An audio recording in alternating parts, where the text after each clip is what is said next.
Let me tell you a real quick story about when I was a NEBOSH examiner marking paper exams. This is pre-COVID, the old closed book exam. And there was this student who answered a question and wrote a full page of information. And then he or she, I can't remember, crossed it out and wrote a new answer. And I'm there marking it.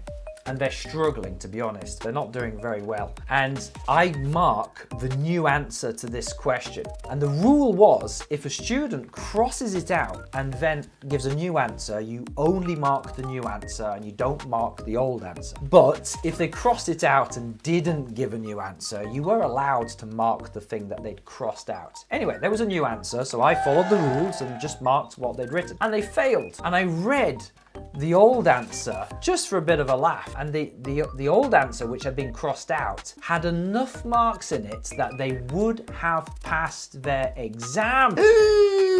Here's a lesson for you: do not delete anything on your NEBOSH exam. Don't do it. Because there's no word count, there's no word limit. You are allowed to write as much as you like. There's no benefit to deleting anything. It's not as if you have to make it really small, small answers. There's no word limit and there's no negative marking. You see, examiners cannot deduct points for things that you've said which are wrong or stupid or incorrect. The day's all uphill from here. They can't take points away. You can only get points. It's called positive marking. So they'll give you a point for everything which you say is correct, and they will ignore everything you say which is incorrect, even though they're kind of like, oh, what an idiot. I don't want this person to pass. He keeps saying stupid things, but he's got enough marks to pass. Oh, well. So if you're halfway through a question and you think, oh, everything I've written is just complete, utter trash, I'll just delete it. I'm like, no, don't delete it.